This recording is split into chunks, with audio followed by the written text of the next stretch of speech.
దేవుని నామానికి మహిమ కలుగును గాక. దేవుని యొక్క సన్నిధిలో దేవుని యొక్క వాక్యాన్ని మనం ధ్యానం చేయడానికి ముందు చిన్న ప్రార్థన చేసుకుందాం. కృపా సత్య సంపూర్ణ గొప్ప తండ్రి నీకు వందనాలు. నీ సన్నిధిలో నీ వాక్యమును మేము ధ్యానం చేయడానికి మీరు ఇచ్చిన కృపను బట్టి నీకు వందనాలు చెల్లిస్తూ ఉన్నాను. ప్రత్యేకంగా ఈ ఆదివారం మందు నీ యొక్క సన్నిధిలో మేము ధ్యానమిస్తున్న ఈ యొక్క వాక్యం మేము గ్రహించడానికి కావలసిన ప్రత్యక్షత జ్ఞానం మీరు మాకు అనుగ్రహించండి. ఈ వాక్యానుసారంగా మేము జీవించినట్లుగా నీ కృపను గ్రహించమని యేసు నామమున ప్రార్థించి అడిగి వేడుకొనుచు ఉన్నాము తండ్రి, ఆమెన్. షైన్ ఆఫ్ షెకినా ఫ్యాక్ట్స్ అను ఈ కార్యక్రమంకు ప్రేమపూర్వకంగా మిమ్మల్ని ఆహ్వానిస్తున్నాను. దేవుని యొక్క వాక్య భాగంలో నుండి ఈరోజు ప్రత్యేకంగా పరిశుద్ధాత్మ వరములను గూర్చి మనం ధ్యానం చేయబోతున్నాం. అందులో ప్రత్యేకంగా పరిశుద్ధాత్మ వరములలో మనం నేర్చుకోవాల్సింది 9 వరాలలో మూడు అలాగే వేరువేరుగా 3 వరాలు వాక్ శక్తిని బట్టి పనిచేస్తున్నాయి. అలాగే 3 వరాలు దేవుని యొక్క శక్తిని ప్రత్యక్షపరచబడిన వరాలుగా పనిచేస్తున్నాయి. ఇంకొక 3 వరాలు దేవుని యొక్క శక్తిని ప్రత్యక్షపరిచే వరాలుగా ఉన్నాయి. ఈరోజు దేవుని యొక్క వాక్యంలో నుండి పరిశుద్ధాత్మ యొక్క 9 వరాలలో వాక్శక్తిని బట్టి పనిచేస్తున్న ఆత్మల వరాలలో వాక్శక్తిని బట్టి పనిచేస్తున్న భాషల వరాన్ని ఈరోజు మనం ధ్యానం చేయబోతున్నాం. కొరింథీయులకు రాసిన మొదటి పత్రిక 12వ అధ్యాయం 8 నుండి 10 వచనాలలో రాయబడిన ఈ ఆత్మవరాలలో భాషల వరం అనేది ఈరోజు మన పాఠ్య అంశం. మార్కు రాసిన సువార్త 16వ అధ్యాయం 17వ వచనంలో యేసుక్రీస్తు ప్రభు ముందుగానే ఒక ప్రాముఖ్యమైన మాట తెలియజేశాడు. నమ్మిన వారి వలన ఈ సూచక క్రియలు కనబడును, ఏమనగా నా నామమున దయ్యములను వెళ్ళగొట్టుదురు, క్రొత్త భాషలు మాట్లాడుదురు అనే మాట మాట్లాడాడు.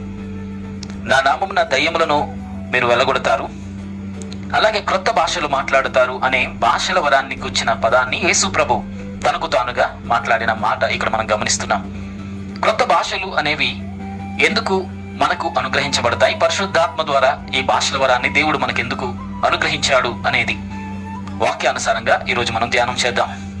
ఆదికాండం 11వ అధ్యాయంలో బాబేలు గోపురాన్ని కట్టడానికి నిమ్రోదు ప్రయత్నం చేస్తున్న సమయంలో 11వ అధ్యాయం 7వ వచనంలో దేవుడే దిగివచ్చి భాషలను తారుమారు చేసే ఉద్దేశాన్ని తెలియచేశాడు. ఆదికాండం 11:7 వచనంలో మనము దిగిపోయి వారిలో ఒకని మాట ఒకనికి తెలియకుండా అక్కడ వారి భాషను తారుమారు చేయదము రండి అని దేవుడు ఆలోచించాడు. ముఖ్యంగా 6వ వచనంలో రాయబడినట్లు అప్పటి వరకు జనము ఒక్కటే, అలాగే వారు మాట్లాడుతున్న భాష కూడా ఒక్కటే. కాబట్టి వారు ఒక పని ఆరంభించి ఆ పనిని కంప్లీట్గా ముగించే వరకు ఒకటే భాష వారు కలిగినందుకు ఐక్యత కలిగి ఉన్నారు.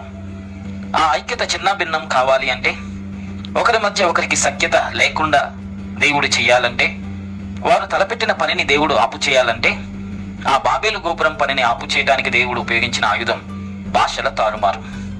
ఇలా భాషలు తారుమారుగా మార్చబడి వారు అనుకున్న పనిని వారి మధ్యలో వదిలిపెట్టి అక్కడ నుండి వారు ప్రయాణమై ఒక్కొక్క భాష మాట్లాడేవారు ఒక్కొక్క ప్రాంతానికి వెళ్ళిపోయారు.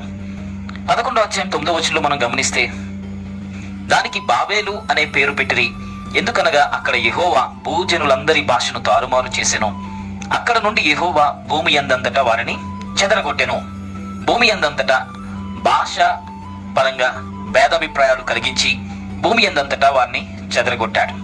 ఇక రీతిగా చెల్లా చెదరైపోయిన ప్రజలు, ఒక్కొక్క భాషను బట్టి ఒక్కొక్క ప్రాంతంలో నివసిస్తున్న ఈ ప్రజలు తిరిగి భాషలు మార్చిన దేవుడే వారు మాట్లాడుతున్న భాషలలో దేవుని యొక్క సువార్త ప్రకటన జరుగు నిమిత్తం యేసుక్రీస్తు ప్రభు చెబుతున్న మాట, నమ్మిన వారి వలన ఈ సూచక క్రియలు కనబడతాయి, నా నామమున మీరు దయ్యములను వెళ్ళగొడతారు, అదే రీతిగా క్రొత్త భాషలు మాట్లాడుతారు అనే మాట.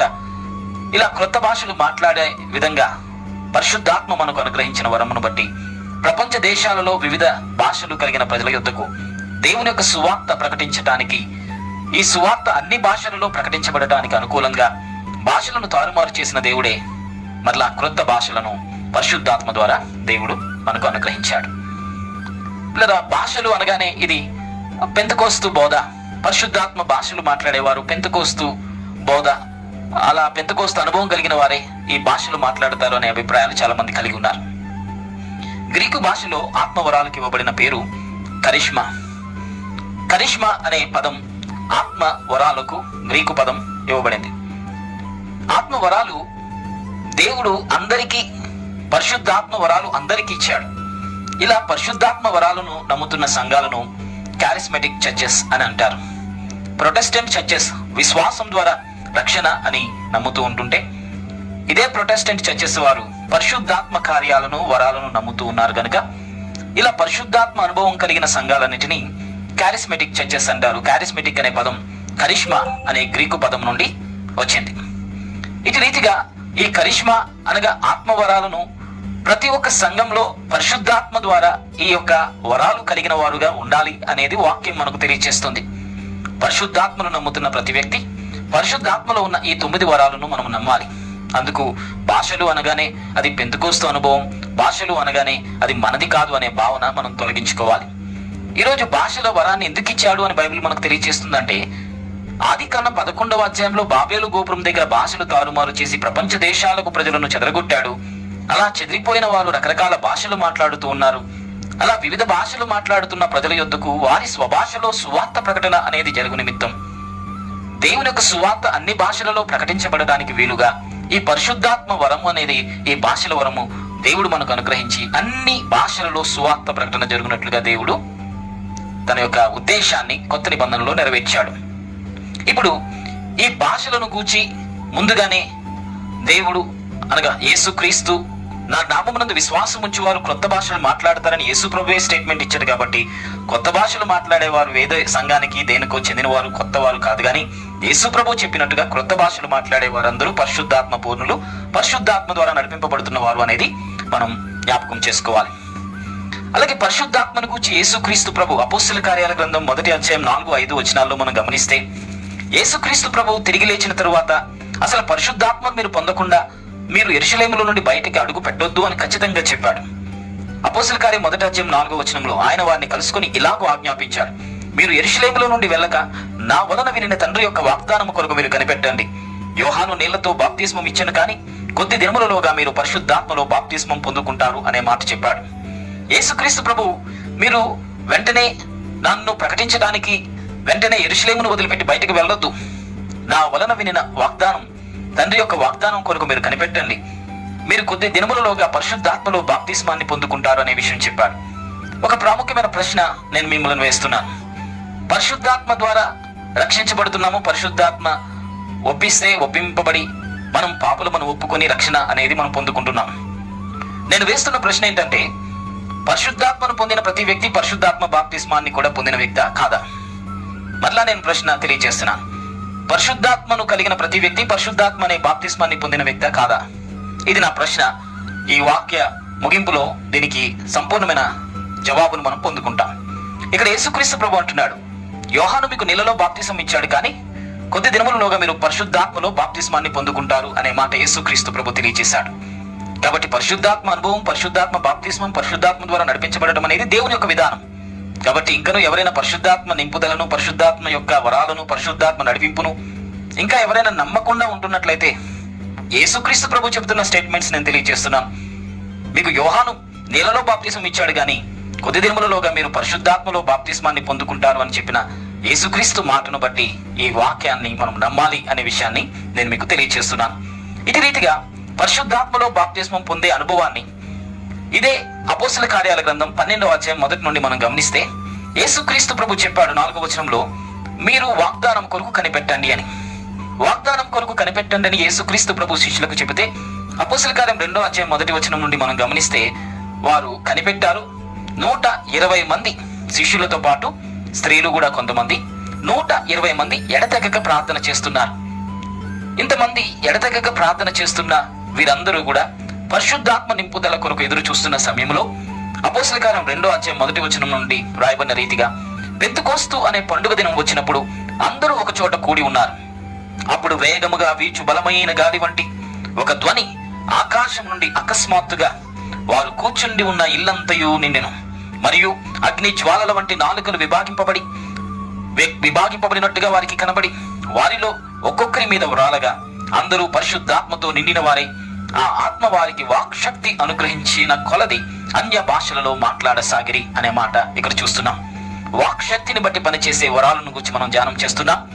ఆ వాక్శక్తిని బట్టి పనిచేసే వరాలలో ఆత్మ వరంలో భాషల వరం, భాషలకు అర్థం చెప్పే వరం, ప్రవచన వరం. ఈ 3 వాక్శక్తిని బట్టి పనిచేసే వరాలు. ఇక్కడ మనం గమనిస్తే పరిశుద్ధాత్మ చేత నిండిన వారై వారికి వాక్శక్తి అనుగ్రహించిన కొలది అన్య భాషలలో మాట్లాడటం ప్రారంభించారు. అన్య భాషలు అనగానే ఏ భాష? మనకు తెలియని భాష, మనం ఎప్పుడు చదవని భాష, మనకు రాని భాష, మనము వినని భాష అని అర్థం చేసుకోవాలి. అన్యుడు అనే భావనతో చాలా మందిని, యేసుక్రీస్తు ప్రభువుని నమ్మకపోతే ప్రతి ఒక్కరూ అన్యులు అనే పదాన్ని మనం ఉపయోగిస్తున్నాం. అన్యులు అనే పదాన్ని మనం ఉపయోగించకూడదు. అన్యుడు అంటే తెలియని వ్యక్తులు అని అర్థం. అంతేకాని యేసుక్రీస్తు ప్రభువుని నమ్మని ప్రతి వ్యక్తి అన్యులు అనే పదాన్ని ఉపయోగించకూడదు. మనకి తెలిసిన వ్యక్తులే, మన కుటుంబీకులే యేసుక్రీస్తు ప్రభువుని నమ్మని కారణంగా మీరు అన్యులు అనే పదాన్ని ఉపయోగిస్తున్నాం. అన్యులు అంటే ఎప్పుడు మనం చూడని వ్యక్తులు, మనకు పరిచయం లేని వ్యక్తులు. అంత మాత్రమే కాదు, వారి భాష మనకు రాదు, మన భాష వారికి రాదు.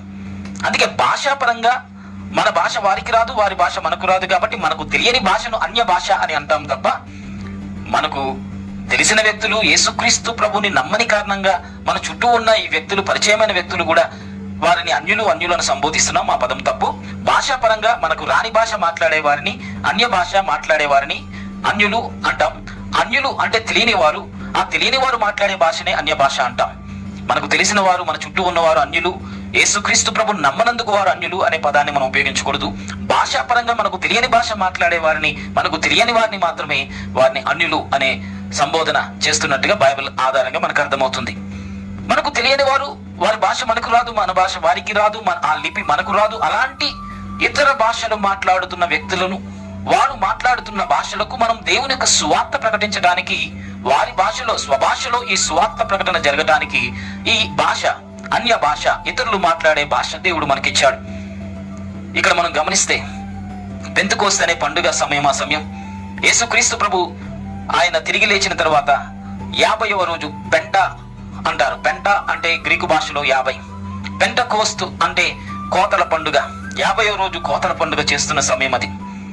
ఆ పెంతెకోస్తు అనే పండుగ రోజు వారందరూ పంటలు కోస్తున్న సమయంలో, అప్పుడు ప్రపంచ దేశాలన్నిటి నుండి, వివిధ ప్రాంతాల నుండి ప్రజలు యెరూషలేములోనికి వచ్చారు. అపోస్తలుల కార్యం 2వ అధ్యాయం 5వ వచనం నుండి కొన్ని వచనాలు చదువుతున్నాను. బైబిల్ గ్రంథం ఉన్న వారు చూడండి. ఆ కాలమున ఆకాశం క్రింద ఉన్న ప్రతి జనములో నుండి వచ్చిన భక్తిగల యూదులు యెరూషలేములో కాపురం ఉన్నారు. ఈ శబ్దము కలుగగా జనులు గుంపులు గుంపులుగా వచ్చి ప్రతి మనుష్యుడు తన స్వభాషలో వారు మాట్లాడుట విని కలవరపడ్డారు.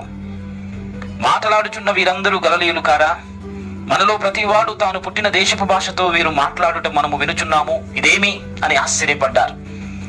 వారి స్వభాషలలో, ప్రపంచ దేశాల నుండి వచ్చిన ప్రజల యొక్క స్వభాషలలో, ఇశ్రాయేలులో యూదులు వారు మాట్లాడే హీబ్రూ భాష కాకుండా మన భాషలో మాట్లాడుతున్నారేంటి? మనం పుట్టి పెరిగిన ప్రాంతంలో మాట్లాడుతున్న రకరకాల దేశస్తుల ప్రజలు మన భాషలో మాట్లాడుతున్నారు ఏంటి అని ఆశ్చర్యపడ్డారు.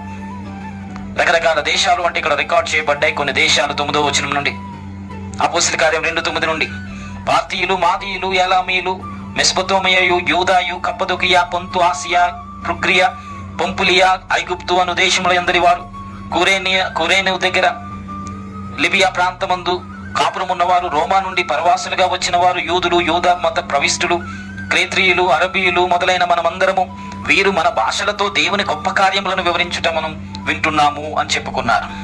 మన స్వభాషలో వీరు దేవుని గొప్ప కార్యాలు వివరిస్తున్నారండి, మన భాషలో వీరేంటి మన భాష మాట్లాడుతున్నారు అని వారందరూ ఆశ్చర్యపోయారు. ఇలాగూ 12వ వచనంలో గమనిస్తే అందరూ విభ్రాంతి నుండి ఎటూ తోచక ఏమగునో అని ఒకరితో ఒకరు చెప్పుకుంటున్నారు. ఇక్కడ మనం గమనిస్తే సువార్త ప్రకటన అనేది పరిశుద్ధాత్మ ద్వారా నింపబడిన ఇశ్రాయేలులో ఈ శిష్యులందరూ కూడా ఇశ్రాయేలు దేశంలో పరిశుద్ధాత్మ చేత నింపబడిన వీరికి తెలియని భాషలు మాట్లాడారు. వీరికి తెలియని భాష మాట్లాడారు. ఆ భాష ఎవరి భాష అంటే, ఇలాగ కొన్ని దేశాలు ఇక్కడ రాయబడ్డాయి. వారందరి భాషలలో చాలా క్షుణ్ణంగా దేవుని గొప్ప కార్యాలను వివరించడం, ఇలా సువార్త ప్రకటన చేయటం అనేది భాషల వరం ద్వారా అన్ని భాషల్లో అక్కడ ఉన్న అన్ని రకాల దేశస్తులకు సువార్త ప్రకటన చేయటానికి ఇలాంటి భాషల వరాన్ని దేవుడు యేసును నమ్మిన యేసుక్రీస్తు శిష్యులకు అనుగ్రహించాడు.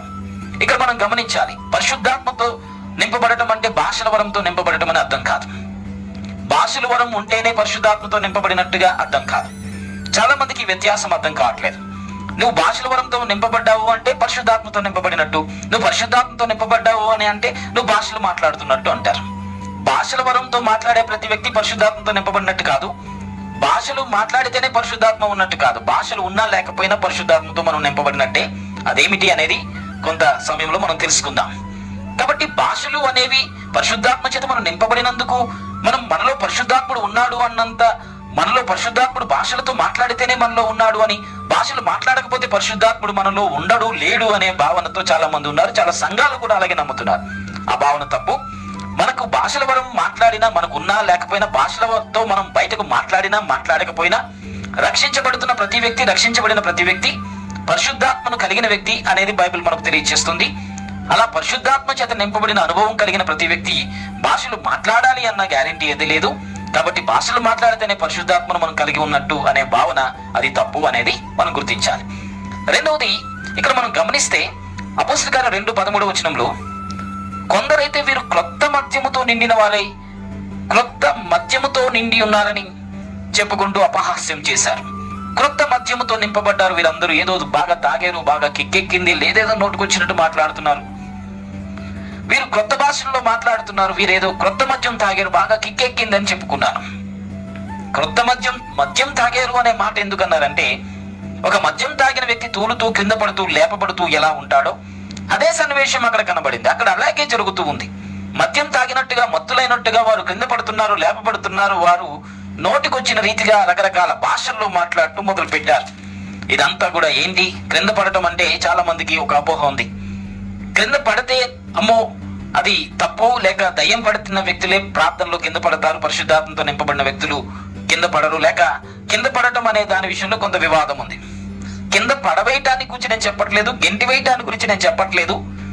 క్రింద పడతారా లేదా అనేది బైబిల్ ప్రకారంగా మనం ఆలోచన చేస్తే, 1 రాజుల గ్రంథం 8:11 సొలొమోను కట్టిన దేవాలయంలో అప్పుడు కూడా 120 మంది యాజకులు దేవుణ్ణి ఆరాధిస్తూ ఉన్నారు. వారందరూ దేవుని ఆత్మ ఆ దేవాలయంలో నింపబడినప్పుడు యాజకులు దేవుని సేవ చేయడానికి నిలువ లేకపోయారు అని బైబిల్లో రికార్డ్ చేయబడింది. దేవుని సేవ చేయడానికి పరిశుద్ధాత్ముడు ఆ ఆలయంలోనికి వచ్చినప్పుడు యాజకులు దేవుని సేవ చేయడానికి నిలబడలేకపోయారు అని బైబిల్లో రాయబడింది. దాని అర్థం ఏంటి? వారు తూలారు, కింద పడ్డారు, లేస్తున్నారు, కింద పడ్డారు, తూలారు, పైకి లేస్తున్నారు. అదే అనుభవం, పరిశుద్ధాత్మ అనుభవం అపోస్తలుల కార్యం 2:13 మనకు అర్థమవుతుంది. క్రొత్త మద్యం వీరు తాగారని చెప్పుకుంటున్నప్పుడు వీరు కూడా పరిశుద్ధాత్మ చేత నింపబడిన వ్యక్తులుగా, వీరు ఆత్మ ఆధీనంలోనికి తీసుకోబడ్డారు. కొంతమంది పడుతున్నారు, ఆ శక్తిని బట్టి కొంతమంది పైకి లేస్తున్నారు. ఇలాంటి అనుభవం వారి జీవితంలో పొందుకున్నారు. కాబట్టి పరిశుద్ధాత్మ చేత నింపబడిన వ్యక్తులు కింద పడటంలో ఆశ్చర్యం లేదు. పరిశుద్ధాత్మ చేత నింపబడిన ప్రతి వ్యక్తి కింద పడాలి అన్న రూల్ కూడా ఏది లేదు. కాబట్టి కింద పడవేయటం, ప్రార్థనలో కిందకు గెంటి వేయటం అనేది తప్పు. పరిశుద్ధాత్మ చేత నింపబడిన వ్యక్తులు పరిశుద్ధాత్మ ఆధీనంలోనికి వెళ్ళినప్పుడు ఒకవేళ వారు క్రింద పడే రీతిగా, వారికి క్రింద పడి పైకి లేచే అనుభవం, అది ఇందాక నేను చెప్పినట్టుగా రాజుల గ్రంథం 1 రాజులు 8:11 రాయబడిన రీతిగా గానీ, అపోస్తలుల కార్యం 2:13 గానీ రాయబడిన రీతిగా ఇలాంటి రకరకాల అనుభవాలు ఒకవేళ ఒక వ్యక్తి కలగొచ్చు. అయితే దీనిని బట్టి అది తప్పుగా మనం అర్థం చేసుకోకూడదు. ఇలాగూ భాషలు అనేవి సువార్త ప్రకటనకు, రకరకాల ప్రజలందరికీ సువార్త ప్రకటన తెలియచేయడానికి ఈ భాషలను దేవుడు ఉపయోగించాడు. ఇలా సువార్త ప్రకటన అనేది అన్ని భాషలలో సువార్త ప్రకటన ప్రారంభమైంది. అలాంటి సమయంలో ఆ మొట్టమొదటి రోజు 3,000 మంది రక్షించబడినట్టుగా ఇదే అపోస్తలుల కార్యం 2:41 3,000 మంది ఆ రోజు బాప్తిస్మాలు తీసుకొని రక్షించబడ్డారు. ఇప్పుడు నేను ఇందాక మిమ్మల్ని కొన్ని ప్రశ్నలు అడిగాను. అంటే పరిశుద్ధాత్మను కలిగి ఉన్న ప్రతి వ్యక్తి పరిశుద్ధాత్మ బాప్తిస్మం కలిగి ఉన్నాడా లేదా అనేది మనం వాక్య ఆధారాలతో మనం చూడబోతున్నాం. మొట్టమొదటిగా మనం పరిశుద్ధాత్మ కొరకు మనం కనిపెట్టాలా? ఇశ్రాయేలులో ఉన్న ఈ యూదులు లేక శిష్యులు 120 మంది మేడ గదిలో 10 దినాలు ప్రార్థన చేస్తున్నప్పుడు పరిశుద్ధాత్ముడు 10 దినాల ప్రార్థన తర్వాత వచ్చాడు. యేసు ప్రభు లేచిన తర్వాత 40 రోజులు కనపరుచుకున్నాడు. మిగిలిన 10 రోజులు వీరు కనిపెట్టారు. 40+10 అలా 50 రోజులు పరిశుద్ధాత్ముడు పెంతెకోస్తు రోజున వచ్చాడు. ఇప్పుడు నేను అడుగుతున్న రెండో ప్రశ్న ఏంటంటే, అప్పుడు వారు కనిపెట్టిన రీతిగా పరిశుద్ధాత్మ చేత నింపబడాలి అంటే ఇప్పుడు కూడా మనం కనిపెట్టాలా? అపోస్తలుల కార్యం 1:4 రాయబడినట్టు, మీరు తండ్రి యొక్క వాగ్దానం కొరకు మీరు కనిపెట్టండి అని యేసు ప్రభు చెప్పిన రీతిగా ఇప్పుడు కూడా మనం కూడా కనిపెడితేనే పరిశుద్ధాత్ముడు మనలోనికి వస్తాడా? అలా పరిశుద్ధాత్ముడు మనలోనికి వచ్చినప్పుడు అప్పుడు మనం పరిశుద్ధాత్మ బాప్తిస్మం పొందుకుంటామా? అసలు పరిశుద్ధాత్మ బాప్తిస్మం అంటే ఏంటి? అప్పుడు వారు కనిపెట్టినట్టుగా ఇప్పుడు మనం కనిపెట్టాలా? ఇది మనం చూద్దాం. యేసుక్రీస్తు ప్రభు చెప్పిన మాట, ఆ ప్రవచనం నెరవేర్పును గురించి తెలియజేశాడు.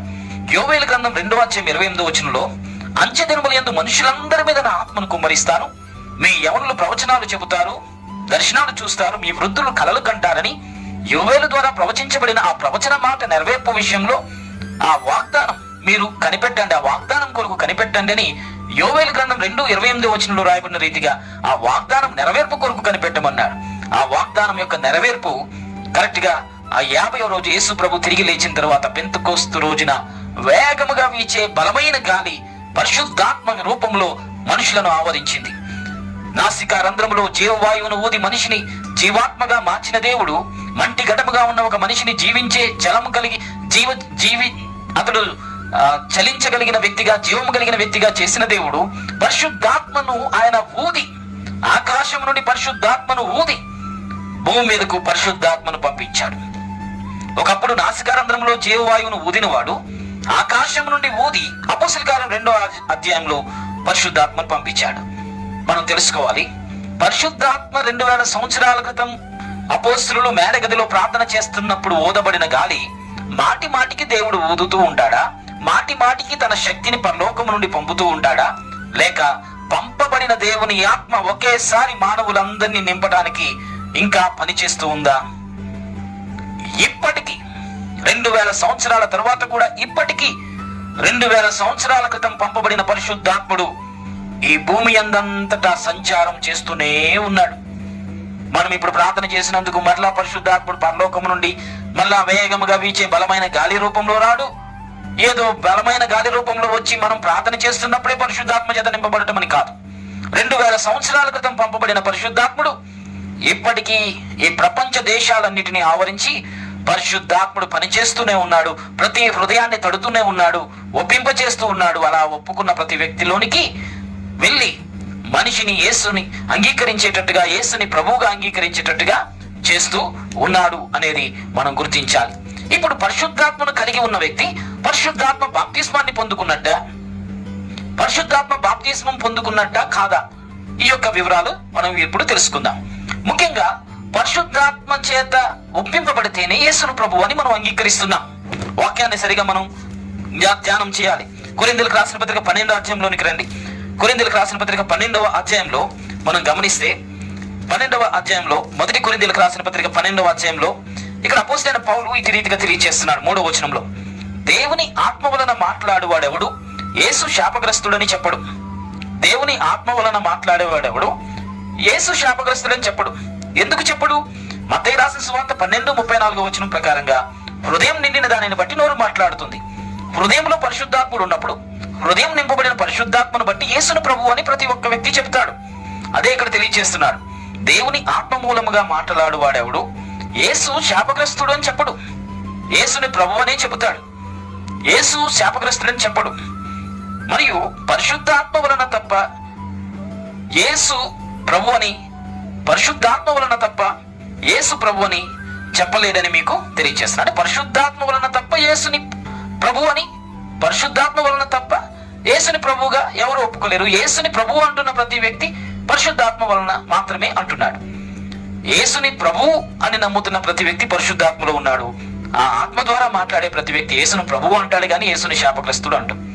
యేసును శాపగ్రస్తుడు అనేవారు ఎవరు అంటున్నారు యేసుని శాపగ్రస్తుడని? ప్రాణు మీద వేలాడబడిన వాడు శాపగ్రస్తుడని సంబోధించేవారు. యేసును శాపగ్రస్తుడిగా చూసేవారు ఎవరు? ఇశ్రాయేలీలు. ఎందుకు? వారు ప్రాణు మీద వేలాడబడితే దేవుని దృష్టిలో శాపగ్రస్తుడనే భావన వారికి ఉంది కాబట్టి యేసుక్రీస్తు ప్రభువుని శాపగ్రస్తుడిగా వారు భావిస్తూ ఉన్నారు. అందుకే ఇక్కడ బైబిల్ చాలా స్పష్టంగా రాయబడింది, దేవుని ఆత్మ వలన మాట్లాడు వాడెవడు యేసుని శాపగ్రస్తుడని చెప్పడం. పరిశుద్ధాత్మ అనుభవం లేని ప్రతి వ్యక్తి యేసుక్రీస్తు ప్రభు శాపగ్రస్తుడు అంటారు. ఏ తప్పు చేసినందుకు మరణించాడో, ఏ శిక్ష అనుభవించాడో, దేవుని దృష్టిలో ఏ తప్పు చేసినందుకు అతడు శాపగ్రస్తుడు అయ్యాడో అంటారు. ఇలా యేసుని ప్రభువుగా కాకుండా శాపగ్రస్తుడిగా సంబోధించే ప్రతి వ్యక్తి పరిశుద్ధాత్మ లేనివాడు అనేది మనకు అర్థమవుతుంది. పరిశుద్ధాత్మ కలిగిన ప్రతి వ్యక్తి యేసును ప్రభువుగా అంగీకరిస్తాడు అనేది మనకు అర్థమవుతుంది. అందుకే మత్తయి రాసిన సువార్త 12:34 ప్రకారంగా హృదయం నిండిన దానిని బట్టి నోరు మాట్లాడుతుంది. హృదయంలో పరిశుద్ధాత్ముడు ఏ వ్యక్తిలో ఉంటాడో ఆ వ్యక్తి హృదయంలో ఉన్న పరిశుద్ధాత్మను బట్టి అతడు యేసును ప్రభువు అని అంగీకరిస్తాడు. ఇప్పుడు యేసుని ప్రభువుగా అంగీకరించిన వ్యక్తిలో పరిశుద్ధాత్ముడు ఆల్రెడీ ఉన్నప్పుడు పరిశుద్ధాత్మ బాప్తిస్మం అనేది ఇంకా ఏంటి? పరిశుద్ధాత్మ బాప్తిస్మం అనేది ఇంకొకటి ఏమైనా ఉందా? ఇది కూడా మనం ఇప్పుడు చూడబోతున్నాం. సో ఇప్పుడు ఇక్కడ మనం గమనిస్తే 12వ అధ్యాయంలో 4వ వచనంలో నుండి మనం చదివితే కృపావరములు నానా విధములుగా ఉన్నవి కానీ ఆత్మ ఒక్కడే అనే మాట ఇక్కడ రాయబడింది. కృపావరములు అనేవి నానా విధములుగా ఉన్నాయి కానీ ఆత్మ ఒక్కడే అనే మాట ఇక్కడ మనం గమనించాలి. అంటే 3వ వచనంలో పరిశుద్ధాత్ముడు మనలో ఉన్నందుకు పరిశుద్ధాత్ముడిని బట్టి మనం యేసుని ప్రభువుని అంగీకరిస్తున్నామని చెప్పిన వెంటనే కృపావరాల గురించి రాసిస్తాడు. పరిశుద్ధాత్మ బాప్తిస్మం గురించి రాయలేదు. పరిశుద్ధాత్మ ద్వారా యేసుని ప్రభువు అని అంగీకరించిన వ్యక్తులను గూర్చి ఈ కొరింథీయులకు రాసిన పత్రిక మొదటి పత్రిక 12వ అధ్యాయం 3వ వచనంలో పరిశుద్ధాత్మ ద్వారా యేసుని ప్రభువుని అంగీకరిస్తారని చెప్పి వెంటనే కృపావరాలు అనేది 4వ వచనం నుండి రాశాడు. కృపావరములు నానా విధములుగా ఉన్నవి కానీ ఆత్మ ఒక్కడే అనే మాట ఇక్కడ రాస్తున్నాడు. తర్వాత 5, 6 వచనాల్లో పరిచర్యలు నానా విధములుగా ఉన్నాయి కానీ ప్రభువు ఒక్కడే అనే మాట రాశాడు. అలాగే 6వ వచనంలో నానా విధములైన కార్యములు ఉన్నాయి కానీ అందరిలో అన్నిటినీ జరిగించే దేవుడు ఒక్కడే ప్రభు ఒక్కడే, అందరిలో జరిగించే దేవుడు ఒక్కడే, పరిచర్యలు రకరకాలుగా ఉన్న ప్రభు ఒక్కడే అనే మాట ఇక్కడ రాస్తున్నాడు. సో ఇక్కడ 7వ వచనంలో అందరి ప్రయోజనం కొరకు ప్రతి వానికి, ఇక్కడ కొందరికి అని కాదు, 2 కొరింథీ 12:3లో యేసుని ప్రభువుగా అంగీకరించిన వారందరికీ అనే మాట ఇక్కడ మనం గుర్తించాలి. మొదటి కొరింథీ 12:3లో అందరికీ అంటే యేసును ప్రభువుగా పరిశుద్ధాత్మ ద్వారా ఒప్పుకున్న వారందరి కొరకు ఇక్కడ రాస్తున్నాడు. 1 కొరింథీ 12:7లో అందరి ప్రయోజనం కొరకు ప్రతి వానికి ఆత్మ ప్రత్యక్షత అనుగ్రహించబడుతున్నది. అందరికీ అనే మాట పరిశుద్ధాత్మ ప్రత్యక్షత యేసును ప్రభువుగా అంగీకరించిన ప్రతి వ్యక్తి, పరిశుద్ధాత్మ వలన యేసును ఒప్పుకున్న ప్రతి వ్యక్తికి అని రాస్తున్నాడంటే ఈ కృపావరాలు అనేవి పరిశుద్ధాత్మను కలిగి యేసుక్రీస్తును ఒప్పుకున్న ప్రతి ఒక్కరికి అనేది అర్థమవుతుంది. సో ఇప్పుడు అపోస్తలుల యొక్క అనుభవాలను బట్టి మనం క్షుణ్ణంగా పరిశీలన చేద్దాం. మొట్టమొదటిగా పేతురు ఇచ్చిన స్టేట్మెంట్ ని బట్టి నేను మీకు తెలియజేస్తున్నాను. అపోస్తలుల కార్యాల గ్రంథం 2వ అధ్యాయంలో పేతురు మొట్టమొదటిగా ప్రారంభ కాలంలో పరిశుద్ధాత్మను పొందుకున్న అనుభవం సమయంలో మొట్టమొదటి అనుభవం ఎలా ఉంది? అపోస్తలుల కార్యం 2వ అధ్యాయంలో 38వ వచనంలో మీరు మారు మనసు పొంది పాప క్షమాపణ నిమిత్తం ప్రతివాడు యేసుక్రీస్తు నామమున బాప్తిస్మం పొందుడి, అప్పుడు మీరు పరిశుద్ధాత్మ అనే వరాన్ని పొందుకుంటారు అని తెలియజేశాడు. పేతురు ఏమంటున్నాడు? పరిశుద్ధాత్మను మీరు పొందుకోవాలంటే మీరేం చేయాలి? ఫస్ట్ మారు మనసు పొందాలి, తర్వాత యేసు నామమున బాప్తిస్మం పొందాలి. ఈ రెండు జరిగిన తర్వాత అప్పుడు మీరు పరిశుద్ధాత్మ అనే వరాన్ని మీరు పొందుకుంటారు అనే మాట చెప్పాడు. ఇది పరిశుద్ధాత్మను పొందగానే వెంటనే అతనికి ఉన్న మొట్టమొదటి ప్రాథమికంగా ఉన్న అనుభవం బట్టి పేతురు ఇక్కడ ఇలాగా మాట్లాడాడు. ఇలాంటి అనుభవం కలిగిన వ్యక్తి ఇదే అపోస్తలుల కార్యాల గ్రంథంలో పరిశుద్ధాత్మ పొందాలి అంటే బాప్తిస్మం తీసుకోవాలి, బాప్తిస్మం తీసుకున్న వారే పరిశుద్ధాత్మ చేత నింపబడతారని ప్రాథమికంగా ఒక సమాచారం తెలియజేసిన ఇదే పేతురు అపోస్తలుల కార్యం 10వ అధ్యాయంలో కొర్నేలి దగ్గర మెసేజ్ ఇవ్వడం మొదలు పెట్టాడు. కొర్నేలి దగ్గర వాక్య పరిచర్య చేస్తున్నప్పుడు జరిగిన ఒక సంఘటన ఏంటంటే సువార్త ప్రకటన, యేసుక్రీస్తును గురించిన రక్షణ సువార్త ప్రకటించాడు. అలా ప్రకటిస్తున్న సమయంలో 10వ అధ్యాయం 44 నుండి పేతురు ఈ మాటలు ఇంకా చెప్పుచుండగా అతని బోధ విన్న వారందరి మీదికి పరిశుద్ధాత్మ దిగెను. వారందరూ ఎవరు? 10వ అధ్యాయం 1వ వచనంలో ఇటలీ దేశస్థులు, ఇటలీ దేశంలో ఉన్న శతాధిపతి కొర్నేలి. ఇటలీ దేశంలో శతాధిపతిగా ఉన్న కొర్నేలి. ఇటలీ దేశంలో ఉన్న వాళ్ళు ఎవరు? యేసుక్రీస్తునందు విశ్వాసం ఉంచిన వ్యక్తులు. అలాంటి వ్యక్తుల దగ్గర సువార్త ప్రకటన చేస్తున్నాడు. వారు ఇశ్రాయేలీలు కాదు, ఇశ్రాయేళ్ల దేవుణ్ణి వారు నమ్మరు. అయితే పేతురు ఎప్పుడైతే సువార్త ప్రకటిస్తూ ఉన్నాడో ఆ కొర్నేలితో పాటు మిగిలిన విఐపీస్, వారి ఫ్యామిలీస్ అందరూ కూడా గ్యాదర్ అయ్యారు. కొర్నేలి అంటే శతాధిపతి, మంచి ర్యాంక్, మంచి జాబ్ హోల్డర్. ఆ శతాధిపతిగా ఉన్న వ్యక్తి దగ్గరకు కొంతమంది ఆఫీసర్స్ వచ్చారు, గెజిటెడ్ ఆఫీసర్స్ ఉన్నారు, వారి ఫ్యామిలీస్ ఉన్నారు, కొర్నేలి ఇంటి వారు ఉన్నారు, చాలా మంది. ఒక కాన్ఫరెన్స్ జరుగుతుంది.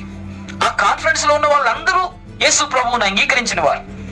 అలా యేసు ప్రభువుని అంగీకరించిన వారు ఇశ్రాయేల్లో కాని వారు వీరు యేసు ప్రభువును గూర్చి ఎప్పుడైతే సువార్త విన్నారో 44వ వచనం 10వ అధ్యాయం అపోస్తలుల కార్యం ప్రకారంగా అతడు ఇంకా ఈ మాటలు చెప్పుచుండగానే అతని బోధ విన్న వారందరి మీదకి పరిశుద్ధాత్ముడు వచ్చేసాడు.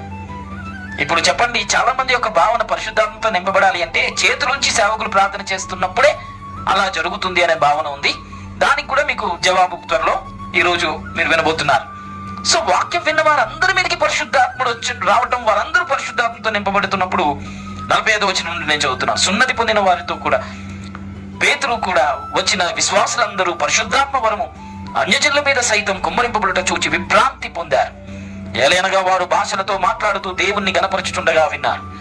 వాక్యం తెలియని వారు, యేసు ప్రభువును గూర్చి మొట్టమొదటిగా విన్నవారు పేతురు చెబుతున్నప్పుడు వింటున్న వారి మీదకి పరిశుద్ధాత్ముడు రావటం, వారందరూ భాషలతో మాట్లాడుతూ రకరకాల భాషలలో దేవుణ్ణి గణపరుస్తూ ఉండటం అనేది అక్కడ పేతురుతో పాటు ఉన్న వారందరికీ ఆశ్చర్యం కలిగించింది. 47వ వచనంలో 10వ అధ్యాయం 47 అపోస్తలుల కార్యాల్లో, మనవలే పరిశుద్ధాత్మ పొందిన వీరు బాప్తిస్మం పొందకుండా ఎవడు ఆటంకం చెబుతాడు అని చెప్పి యేసుక్రీస్తు నామమున మీరు బాప్తిస్మం పొందాలని ఆజ్ఞాపించి అందరికీ బాప్తిస్మం ఇచ్చేశాడు. మొట్టమొదటి స్టేట్మెంట్ ఏమన్నాడు? అపోస్తలుల కార్యం 2:38లో మీరు మారు మనసు పొంది యేసునామమున బాప్తిస్మం పొందితేనే కానీ పరిశుద్ధాత్ముడు రాడు అన్నాడు. సెకండ్ స్టేట్మెంట్ ఏమని గుర్తిస్తున్నాడు? ఏమని అర్థమైంది? పరిశుద్ధాత్ముడు రావటానికి బాప్తిస్మానికి సంబంధమే లేదు. యేసు క్రీస్తునందు విశ్వాసం ఉంచిన ప్రతి వ్యక్తి పరిశుద్ధాత్మ చేత నింపబడతాడు అని అర్థమైంది. ఇంకా అంతకన్నా ప్రాముఖ్యమైనది ఏంటో తెలుసా? పరిశుద్ధాత్మ వరములలో ఉన్న ఈ భాషల వరాన్ని కూడా అక్కడ ఉన్న అన్యులు, ఇటలీ దేశస్థులు, ఆ సువార్త విన్న వారందరి మీదకి పరిశుద్ధాత్మ వరములో ఉన్న ఈ భాషల వరం అనేది వచ్చేసింది. ఇప్పుడు చెప్పండి, భాషల వరం అనేది పరిశుద్ధాత్మ బాప్తిసం బట్టి వస్తుంది కదా. పరిశుద్ధాత్మతో నింపబడితే పరిశుద్ధాత్మ బాప్తిసం బట్టి వస్తుంది కదా. వీరు ఎప్పుడు యేసుక్రీస్తు ప్రభువును అంగీకరించారు? ఎప్పుడు పరిశుద్ధాత్ముడు వీరిలో ఒప్పింపజేశాడు? ఎప్పుడు పరిశుద్ధాత్మలో బాప్తిసం తీసుకున్నారు? అలాంటి అనుభవాలు ఏమీ లేవు. వారు వినడం, యేసుక్రీస్తు ప్రభువునందు విశ్వాసం ఉంచడం, విశ్వాసం ఉంచిన వారందరూ పరిశుద్ధాత్మలో బాప్తిసం పొందుకోవడం జరిగిపోయింది. చాలా మంది యొక్క భావన, పరిశుద్ధాత్ముడు నువ్వు యేసు ప్రభువును అంగీకరించావు మంచిదే, పరిశుద్ధాత్మను బట్టి ఒప్పుకున్నావు మంచిదే, కానీ పరిశుద్ధాత్మ బాప్తిసం కూడా నువ్వు పొందుకోవాలి, అప్పుడే వరాలు నీకు వస్తాయి అంటారు. పరిశుద్ధాత్మ వరాలు రావడానికి పరిశుద్ధాత్మ బాప్తిసం పొందాలంటారు. పరిశుద్ధాత్మ బాప్తిసం అంటే ఇంకా మరలా మనం వెయిట్ చేయాలి, కనిపెట్టాలి, ఉపవాసం ఉండాలి, ప్రార్థన చేయాలి, అప్పుడు పరిశుద్ధాత్మ ద్వారా నింపబడతాం. లేక సేవకులు ప్రార్థన చేసినప్పుడు నింపబడతాం అంటారు. ఏ సేవకులు ప్రార్థన చేస్తే ఇటలీ దేశంలో ఉన్న వీరు కొర్నేలి ఇంటి వారు పరిశుద్ధాత్మ చేత నింపబడ్డారు. ఏ సేవకులు చేతులు ఉంచితే వీరు పరిశుద్ధాత్మ చేత నింపబడి భాషల్లో మాట్లాడారు. వినడంతోనే పేతురు ఇంకా మాట్లాడుతుండగానే వారు భాషల వరం అనగా కృపావరాలు పరిశుద్ధాత్మ బాప్తిస్మం ద్వారా వచ్చేసినాయి. పేతురికి ఆశ్చర్యం అనిపించింది. తిరిగి పేతురు ఇంటికి వచ్చేసాడు కొర్నేలి దగ్గర నుండి. ఇంటికి వచ్చిన తర్వాత చాలా పేతురుతో పాటు ఉన్నవారు చాలా కోపంగా, పేతురుని చూసిన వారందరికి చాలా కోపంగా అనిపించింది. అప్పుడు ఇంటికి వచ్చిన తర్వాత ఇంటి దగ్గర ఉన్న వారందరికి, ఎందుకంటే సున్నతి లేని వాళ్ళ దగ్గరికి వెళ్ళు, అన్యుల దగ్గరికి వెళ్ళు, నువ్వు వాళ్ళకి పరిశుద్ధాత్మని ఇచ్చేసావు వచ్చేసావు అని అంటున్నారు. ఇదంతా కూడా జరిగింది. అపోస్తలుల కార్యం 11వ అధ్యాయంలో మనం చూస్తే, అన్యజనులు దేవుని వాక్యం అంగీకరించిరని అపోస్తలులను యూదయ యందంతటా సహోదరులను విన్నారు. 2వ వచనం, పేతురు యెరూషలేమునకు వచ్చినప్పుడు సున్నతి పొందిన వారు నీవు సున్నతి పొందని వారి యొద్దకు పోయి వారితో కూడా భోజనం చేశావని అతనితో వాదం పెట్టుకున్నారు. నువ్వు అక్కడికి వెళ్ళావు, సున్నతి పొందని వాళ్ళకు కూడా ఎందుకు పరిశుద్ధాత్మని ఇచ్చేసావని ఆర్గ్యుమెంట్ అయిపోతుంది. ఇక్కడ పేతురు మరలా ఇంటికి వెళ్ళేటప్పటికి అక్కడ ఉన్న వారందరూ నువ్వు సున్నతి లేని వాళ్ళ దగ్గరికి వెళ్ళి భోజనం చేసావు, అపవిత్రుల దగ్గరికి వెళ్ళి చేసావు, అపవిత్రుల దగ్గరికి వెళ్ళి పరిశుద్ధాత్మని ఇచ్చొచ్చావని ఆర్గ్యుమెంట్ అవుతుంది. ఆ సందర్భంలో పేతురు జరిగిన సంఘటన అంతా చెబుతా ఉన్నాడు. 11వ అధ్యాయం మీరు చదవండి. తర్వాత ఆ 11వ అధ్యాయంలో 13 నుండి నేను చదువుతున్నా. అప్పుడు అతడు, నీవు యొప్పేకు మనుషులను పంపి పేతురును మారు పేరు కలిగిన సీమోన్ను పిలిపించు అని కొర్నేలితో దేవుని దూత చెప్పిన మాట చెప్పి 14వ వచనంలో, నీవును నీ ఇంటి వారందరూ ఏ మాట వలన రక్షణ పొందుదురో ఆ మాటలు అతడు నీతో చెప్పును అని దేవుని దూత ఏమంటున్నాడు? నువ్వు యొప్పేకు మనిషిని పంపించి సీమోను పేతురుని నువ్వు రప్పించు, అతడు వచ్చిన తర్వాత ఏ మాట వలన ప్రజలు రక్షించబడతారో ఆ మాట నీకు తెలియచేస్తాడు అని దేవుని యొక్క దూత కొర్నేలితో చెప్పిన విషయాన్ని ఇక్కడ కొర్నేలి పేతురుతో చెప్పిన విషయాన్ని ఇక్కడ తెలియచేస్తున్నాడు. 14వ వచనంలో, తన ఇంట నిలిచి తనతో చెప్పిన యొక్క దేవదూత చూచిన సంగతి మాకు కొర్నేలి తెలియచేశాడు అనే విషయాన్ని చెప్పాడు. 15వ వచనం చూడండి చాలా స్పష్టంగా, నేను మాట్లాడనారంభించినప్పుడు ఏ మాట వలన ప్రజలు రక్షించబడతారో ఆ సువార్త నేను ప్రకటించినప్పుడు, నేను మాట్లాడనారంభించినప్పుడు పరిశుద్ధాత్మ మొదట మన మీదకు దిగినట్టుగానే.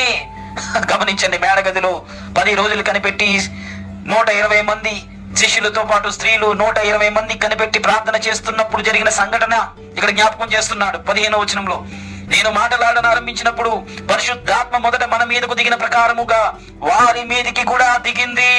వారి మీదకి కూడా పరిశుద్ధాత్ముడు ఆవరించాడు, వచ్చాడు. 16వ వచనంలో, అప్పుడు యోహాను నీళ్లతో బాప్తిసం ఇచ్చాడు, కానీ మీరు పరిశుద్ధాత్మలో బాప్తిస్మం పొందుదురని ప్రభువు చెప్పిన మాట నేను జ్ఞాపకం చేసుకున్నాను. ఇది నీళ్లతో బాప్తిసం ఇచ్చాడు యోహాను, కానీ నేను పరిశుద్ధాత్మలో బాప్తిసం ఇస్తానని చెప్పిన యేసు ప్రభు మాట నేను జ్ఞాపకం చేసుకున్నాను. 17వ వచనంలో, కాబట్టి ప్రభు అయిన యేసు క్రీస్తు నామమునందు విశ్వాసం ఉంచిన మనకు అనుగ్రహించినట్లు దేవుడు వారికి కూడా సమాన వరమును అనుగ్రహించి ఉండగా దేవుణ్ణి అడ్డగించుటకు నేను ఏ పాటి వాడను. గమనించండి పిల్లరా, పరిశుద్ధాత్మ బాప్తిస్మం అంటే ఇదే. యేసు క్రీస్తు నందు విశ్వాసం ఉంచిన ప్రతి వ్యక్తిలో పరిశుద్ధాత్ముడు ఉన్నాడు. పరిశుద్ధాత్మ బాప్తిస్మ అనుభవం పొందుకున్నాడు. అయితే కొందరికి భాషలు ఇంకా రాలేదు, కొందరు ఇంకా మాట్లాడలేదు. మేబీ ఈ వాక్యాన్ని వింటున్న కొంతమందికి దేవుడు భాషలను ఇస్తాడు. ఈ మాటలు వింటున్న మీకు కొందరు భాషలు మాట్లాడతారు. ఖచ్చితంగా ఈ భాషల వరం అంటే తెలియక అది మనది కాదనుకున్న భావనతో మీరు ఉన్నారు. ఆ లాక్ దేవుడు ఓపెన్ చేయబోతున్నాడు. భాషల వరము పరిశుద్ధాత్మ ద్వారా మనకు కలిగే భాషల వరం గురించి దేవుడు మనతో తెలియజేస్తున్నాడు. పరిశుద్ధాత్మ బాప్తిసం అంటే ఏంటంటో అనుకున్నాడు. మనకున్న అనుభవం ఇంకెవరికి ఉంటుంది అనుకున్నాడు పేతురు. ఏమంటున్నాడు ఇక్కడ స్టేట్మెంట్?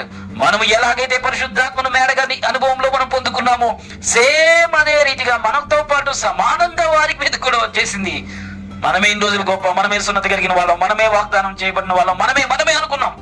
కానీ సేమ్ మనకున్న అనుభవం ప్రకారంగా వారికి కూడా పరిశుద్ధాత్మను వచ్చేస్తే దేవుణ్ణి అడ్డగించుటకు నేను ఎంతటి వాడిని, ఏ పాటి వాడిని అంటున్నాడు.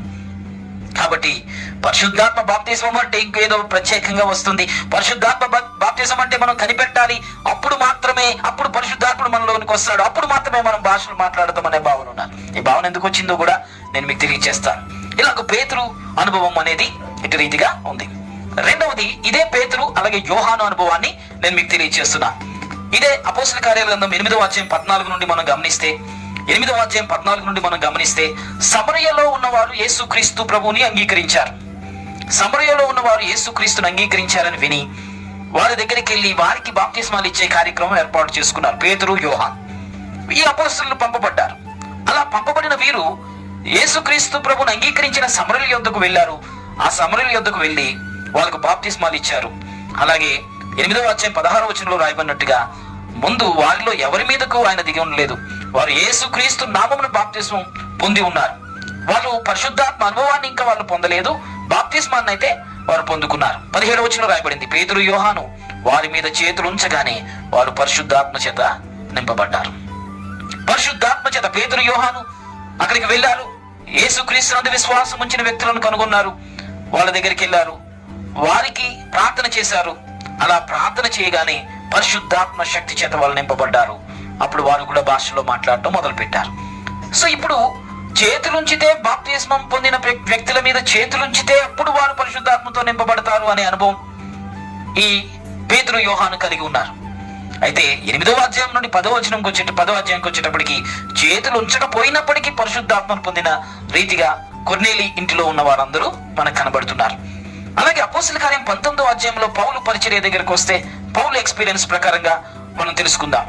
అపోస్తల కార్యం 19వ అధ్యాయంలో పౌలు అపోల్లో కొరింథీలో ఉన్నప్పుడు జరిగినది ఏమనగా, పౌలు పై ప్రదేశంలో సంచరించి ఎఫెసునకు వచ్చి కొందరు శిష్యులను చూచి, మీరు విశ్వసించినప్పుడు పరిశుద్ధాత్మను పొందితిరా అని ఆయన వాళ్ళని అడిగాడు. అప్పుడు వాళ్ళు అన్నారు, పరిశుద్ధాత్ముడు ఉన్నాడు అన్న సంగతి మేము వినలేదు అని చెప్పారు. అప్పుడు అతడు, అలాగైతే మీరు దేనిని బట్టి బాప్తిసం పొందుకున్నారు అని అంటే, అప్పుడు వాళ్ళు అన్నారు, యోహాను బాప్తిసం బట్టి అని అన్నారు. అందుకు పౌలు 4వ వచనంలో, యోహాను తన వెనుక వచ్చుచున్న వాని యందు విశ్వాసం ఉంచాలి, అనగా యేసునందు విశ్వాసం ఉంచాలని ప్రజలతో చెప్పుచు మారు మనసు విషయమై బాప్తిసం ఇచ్చాడు. మీకు మంచిదే, తన వెనక వచ్చే వారిని మీరు నమ్మాలి అని మారు మనసు విషయంలో బాప్తిసం ఇచ్చాడు.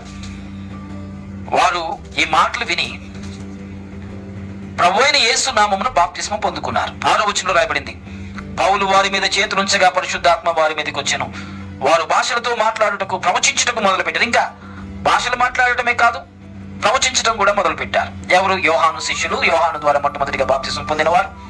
వీరికి మళ్ళా యేసు నామమున పౌలు బాప్తిస్మం ఇచ్చాడు. ఇలా బాప్తిస్మం ఇచ్చిన తర్వాత వారి మీద చేతులుంచి ప్రార్థన చేస్తే వీరు భాషలతో మాట్లాడటం అలాగే ప్రవచించడం, ఈ 2 వరాలు వీళ్ళలో ప్రారంభమయ్యాయి. సో ఇప్పుడు పేతురికి మొట్టమొదటి ప్రాథమిక అనుభవంలో చేతులుంచి ప్రార్థన చేస్తే అప్పుడు సమరయలో ఉన్న వారికి పరిశుద్ధాత్మ నింపబడిన అనుభవాన్ని అపోస్తలుల కార్యం 8వ అధ్యాయంలో మనకు అర్థమవుతుంది. అలాగే ప్రాథమిక అనుభవంలో పౌలు కూడా యోహాను శిష్యులకు చేతుల నుంచి ప్రార్థన చేసినప్పుడు వారు కూడా పరిశుద్ధాత్మతో నింపబడిన అనుభవం వారు కలిగి ఉన్నారు.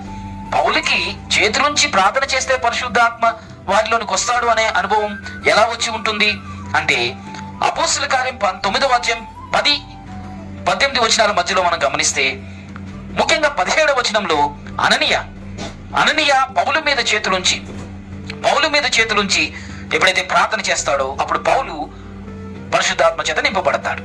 ఇప్పుడు పరిశుద్ధాత్మ చేత నింపబడాలి అంటే ఒక సేవకుడు ప్రార్థన చేస్తే అప్పుడు పరిశుద్ధాత్మతో నింపబడ్డాను నేను అనే భావన పౌలు కలిగి ఉన్నాడు.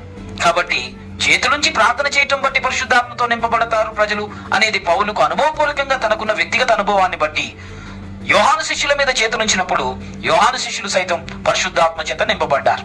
మనం గమనిస్తే ప్రాథమికంగా పరిశుద్ధాత్మ చేత నింపబడాలి అంటే బాప్తిసం తీసుకోవాలి అని, బాప్తిసం పొందుకున్న వ్యక్తులకే పరిశుద్ధాత్ముడు వస్తాడు అనే అనుభవం ప్రాథమికంగా పేతురు కలిగి ఉన్నాడు. కానీ అలాంటి విధానం ఏదీ లేదు. విశ్వాసం ఉంచిన వారందరికీ పరిశుద్ధాత్ముడు వస్తాడు అనే విషయం తర్వాత 10వ అధ్యాయంలో పేతురికి అపోస్తలుల కార్యంలో అర్థమైంది. చేతులుంచితే అప్పుడు సమరయలో ఉన్నవారు పరిశుద్ధాత్మతో నింపబడ్డారని పేతురు యోహాను కూడా చేతులుంచిన వారి మీదకి వస్తాడు అనే అనుభవం అపోస్తలుల కార్యం 8వ అధ్యాయంలో ప్రాథమికంగా వారు కూడా అనుభవం కలిగి ఉన్నారు. కానీ అది కూడా తప్పు. పరిశుద్ధాత్మతో నింపబడటం అంటే వీరందరూ యేసునందు విశ్వాసం ఉంచిన వారందరూ పరిశుద్ధాత్మ చేత నింపబడతారు అనేది అపోస్తలుల కార్యం 10వ అధ్యాయంలో మనకి కనబడుతుంది. పౌలు చేతులుంచి ప్రార్థన చేసినప్పుడు అలా పరిశుద్ధాత్మ చేత నింపబడతారు అనే భావన ప్రాథమికంగా ఎందుకు కలిగింది అంటే అననీయ పౌలు మీద చేతులుంచి ప్రార్థన చేసినందుకు పరిశుద్ధాత్మతో పొందిన అనుభవం ఉన్నది కనుక పరిశుద్ధాత్మతో నింపబడాలంటే సేవకులు ప్రార్థన చేయాలనే భావన కలిగి ఉన్నారు.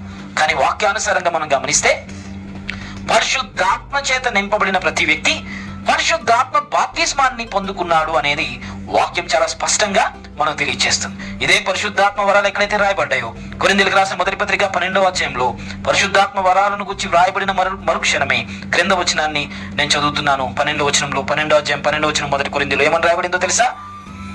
ఎలాగు శరీరం ఏకమై ఉన్నను అనేక అవయవములు కలిగి ఉన్నదో, ఎలాగు శరీరం ఒక్క అవయములన్నీ అనేకములై ఉన్నను ఒక్క శరీరమై ఉన్నవో అలాగే క్రీస్తు ఉన్నాడు. 13వ వచనంలో రాయబడింది, ఏలయనగా యూదులమైనను గ్రీసు దేశస్థులమైనను దాసులమైనను స్వతంత్రులమైనను మనమందరము ఒక్కటే శరీరంలోనికి ఆత్మయందే బాప్తిస్మం పొందితిమి. మనమందరము ఒక్క ఆత్మను పానము చేసి తిమి. లోపలికి హృదయం నిండిన దానిని బట్టి నోరు మాట్లాడుతుంది. పానము చేసి తిని అనే మాట ఎందుకు మాట్లాడుతున్నాడు? పరిశుద్ధాత్ముడు జీవజలముతో పోల్చబడ్డాడు. తాయందు విశ్వాసం ఉంచిన వాని కడుపులో నుండి జీవజల నదులు ఉబుకుతాయని యేసు ప్రభు తెలియజేశాడు. అలా లోపల నుండి నీళ్లు బయటికి రావడానికి పరిశుద్ధాత్మనే జలాన్ని మనం పానం చేశాము. మనం అందరం తాగింది ఒకటే. ఆత్మ వరాలకు ముందు ఈ 12వ అధ్యాయం మొదటి కొరింథీ 12వ అధ్యాయంలో ఆత్మ వరాలు రాయబడటానికి ముందు 3వ వచనంలో యేసును ప్రభువుగా అంగీకరించిన వారందరూ పరిశుద్ధాత్మ ద్వారా ఒప్పుకుంటున్నారని చెప్పాడు. ఆ వరాలు మధ్యలో రాయబడ్డ 8 నుండి 10 వచనాలు, 10 వచనాల తరువాత మరలా ఆ పరిశుద్ధాత్మను గురించి రాస్తూనే 13వ వచనంలో చెబుతున్నాడు, గ్రీసు దేశస్థులైనప్పటికీ యూదులైనప్పటికీ దాసులైనప్పటికీ స్వతంత్రులైనప్పటికీ మనమందరం ఒక్క శరీరంలో ఒక్క ఆత్మయందే బాప్తిస్మం పొందాము అంటున్నాడు. ఇప్పుడు చెప్పండి, పరిశుద్ధాత్మను కలిగి ఉన్న వ్యక్తి బాప్తిస్మం పొందుకున్నట్ట కాదా? ప్రత్యేకంగా పరిశుద్ధాత్మను పొందుకున్న వ్యక్తికి మరలా పరిశుద్ధాత్మ బాప్తిస్మం పొందుకోవాలి, ఇది రెండో అనుభవం అన్నట్టుగా ఏది లేదు. ఆత్మ ఒక్కడే, బాప్తిస్మం ఒక్కటే. పరిశుద్ధాత్మ చేత నింపబడిన ప్రతి వ్యక్తి పరిశుద్ధాత్మ బాప్తిస్మం పొందిన వ్యక్తి. ఈ విషయం మనకు అర్థం కాక భాషలు నాకు రావు కాబట్టి పరిశుద్ధాత్మలో బాప్తిస్మం పొందుకుంటే అప్పుడు నాకు భాషలు వస్తుందనే భావన చాలా మంది కలిగి ఉంటున్నారు. ఇది మనకు అర్థం కాక పరిశుద్ధాత్మ బాప్తిస్మం అనేది యేసుక్రీస్తుని ప్రభువుగా అంగీకరించినప్పుడు పరిశుద్ధాత్ముడు నీలోనికి వచ్చి పరిశుద్ధాత్ముడు నిన్ను ఒప్పించినప్పుడు నువ్వు పరిశుద్ధాత్మ బాప్తిస్మంలో పాలిభాగస్తుడిగా మారిపోయావు. ఇక నీకు మరలా ప్రత్యేకంగా కూర్చోబెట్టి ఉపవాసంలో కూర్చోబెట్టి ప్రార్థనలో కూర్చోబెట్టి తలల మీద చేతులుంచి పరిశుద్ధాత్మ బాప్తిస్మాన్ని నువ్వు పొందుకో ఇక ప్రార్థనలేమీ లేవు. పరిశుద్ధాత్మ చేత నింపబడిన ప్రతి వ్యక్తి, పరిశుద్ధాత్మ ద్వారా యేసుని ప్రభువుగా అంగీకరించిన ప్రతి వ్యక్తి పరిశుద్ధాత్మ బాప్తిస్మాన్ని పొందుకున్నాడని బైబిల్ చెప్తుంది. కాబట్టి మనమందరము పరిశుద్ధాత్మ బాప్తిస్మం పొందుకున్నాం, పరిశుద్ధాత్మనే జీవజలాన్ని పానీయం చేశాం.